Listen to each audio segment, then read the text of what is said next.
And they're off. I know some of you were probably very excited about the IPO of Rivian yesterday. I know I was. I was looking forward to seeing how the madness unfolded. Took a while to find out, as Rivian didn't start trading until midday. After trading started, Rivian did what everyone wanted and jumped over 50%.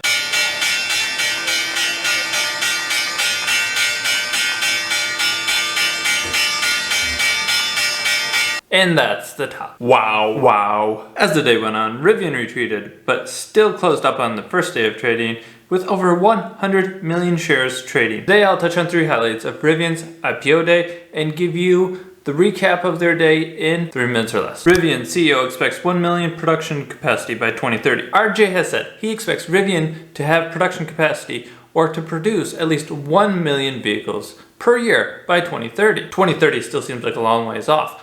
But we must remember, Rivian has just barely started producing vehicles, and 1 million vehicles per year is a long way from 0, which they had in 2020. I don't have enough information to be skeptical of this situation, but I am willing to wait and see what happens with this promise or this expectation, this desire from RJ. Rivian expected to raise $12 billion cash from the IPO. With Rivian IPOing at $78 per share, the expectation was that Rivian would raise over $12 billion in cash to help their ramp up and build out of their production capabilities. This alone would be more than Rivian raised the entire 12 years before their IPO. Raising so much cash at the IPO would make it one of the largest US IPOs of all time. I hope RJ and the rest of Rivian uses their newfound resources, their very large pool of resources well. As with great resources comes great responsibility, especially to their shareholders. Rivian had a great start to the day, especially for RJ, Amazon, and Ford. Their share price rose by more than 50% from the IPO price, only then to see it fall back down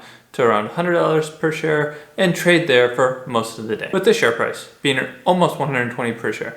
The market cap for Rivian was larger than Ford and GM. It was second in the US automaker listings to only Tesla. On their IPO day, Rivian achieved a $100 billion market cap. Rivian was at least temporarily the second largest US automaker. Rivian had a tremendous IPO day. Check out this video on screen now to see why Rivian may be on the way to proving my prediction wrong.